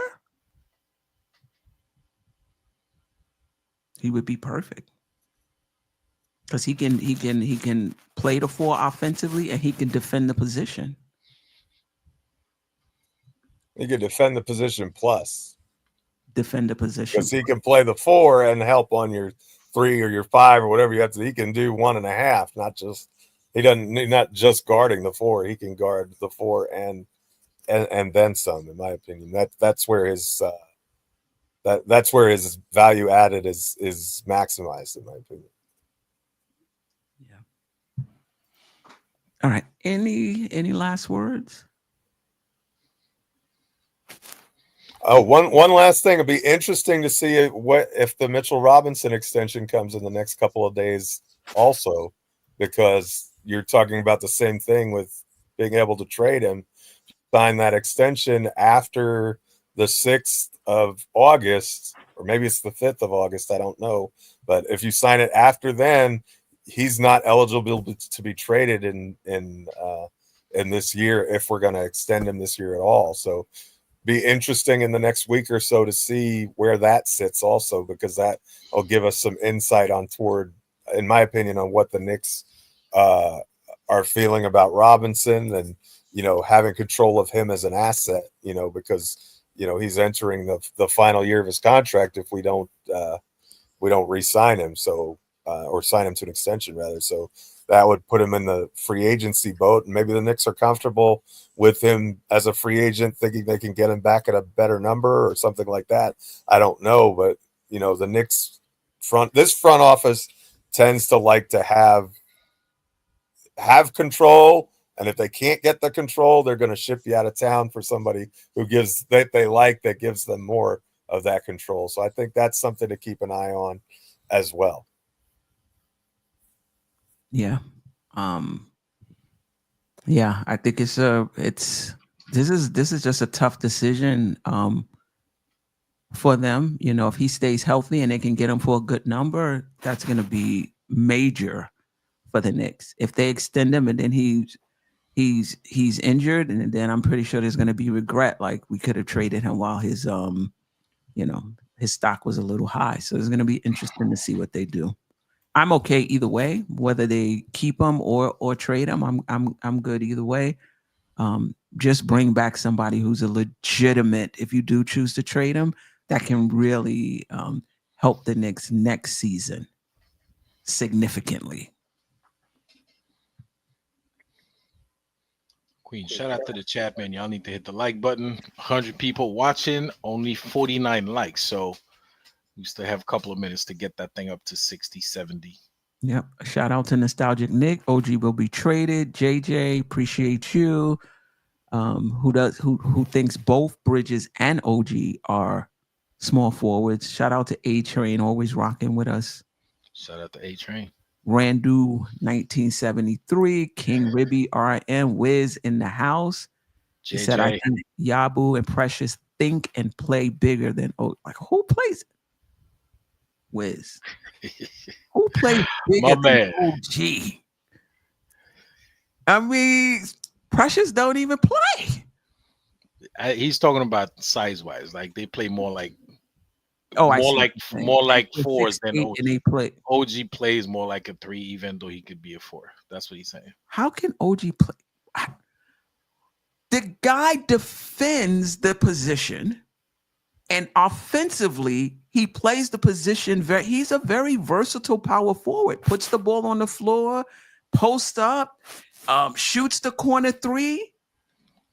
Precious plays bigger. How? Precious throws the ball over the rim. I don't understand how he plays bigger. He tries to block shots. He tries to rebound. He plays bigger. He tries to. Yes, he plays more like a center than. He plays bigger, not better, I think is what he's saying. In other words, Precious is more of a 4, bigger size wise, and OG is more of a 3-4. I think is the argument. But to me, they're both pretty much 4s. Like I don't. He's saying Precious tries. I think he blocks shots more. He blocks more shots than OG Anunoby. Oh, and he plays bigger. That's what he's saying. Oh, okay. All right. Listen. He plays like he's taller. Okay, there you go. So he's 6'8", but he plays taller than 6'8". Okay. And OG is 6'7", and he plays what, like he's 6'3"? Yeah, I mean, y'all missing me. I can't. Y'all missing me. I don't see it either, Queen. I'm with you. All right. Shout out to Zigzag Zagala. Zajala. I hope I got that right. I appreciate you rocking with us. A Train for the second time. Uncle Fulio was in the house. Fulio was in the house. Appreciate you. Sherwin dipped in for a little bit. Appreciate you. Quiet Money. It's been a minute. Paul M. JJ was the first one in here. Yes, appreciate you, JJ. Always rocking with us. Jason Benjamin got another super chat. That's our guy. Did. Appreciate the super chats, Jason. Super chats has allowed me to buy gifts for my panel members. So yeah. Appreciate you guys. Thank you for the super chats. Jason Benjamin, if Brown wants a 5 out, then Yabu could start. Okay. Queen don't want to hear that. Queen. No. I mean, it's fine. It's fine. That's an interesting point. Because we would think if you want to go 5 out, you got to start Deuce. But I hear you. You want to go 5 out, you can start But that's another way of going 5 out. Okay. All right. I just can't wait to see it. If we do, Ajay will be reminding of us of it on an hourly basis. They'll be sending you texts. You'll be in the middle of a meeting at work. Yabu's starting again. No, Queen. Like if he does, I'm gonna have a show. But I would start the show with a 30-minute solo joint, and then I'll bring you guys in. I'll bring you guys in for 10 minutes to close out the show. Yeah.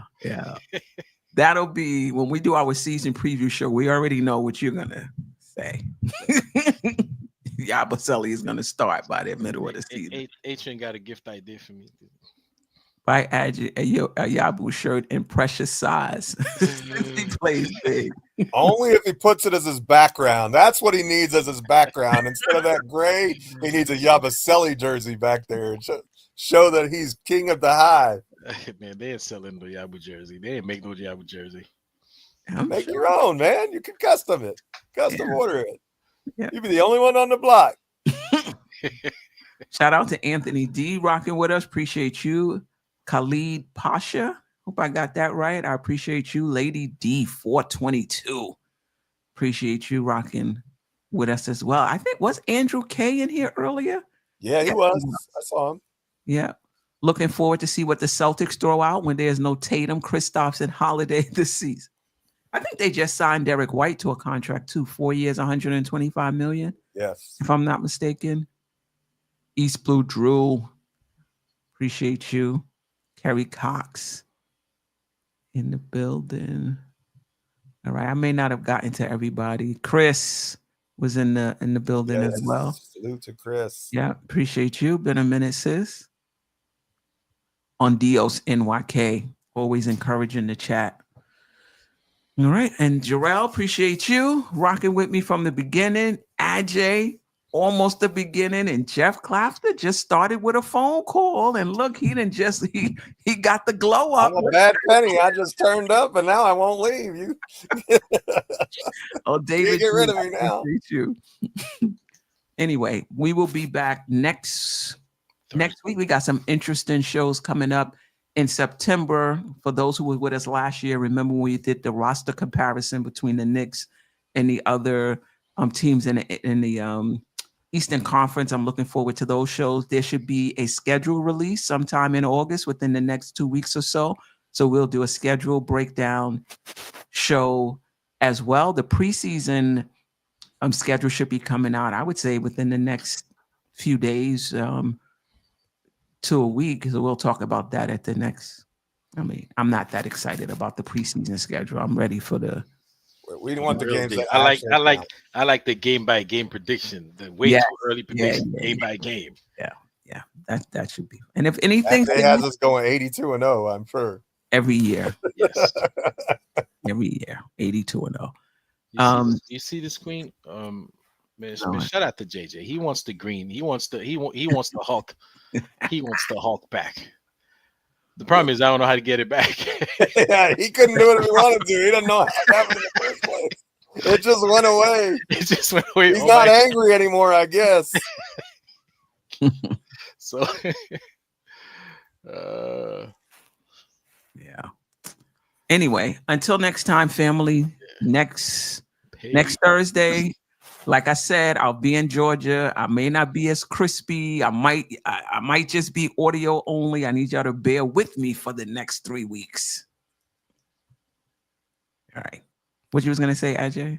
No, that's it. Until next time. Sister, you one of a kind. Yes. Sister, it's time you That's shine. Go so. Where you at?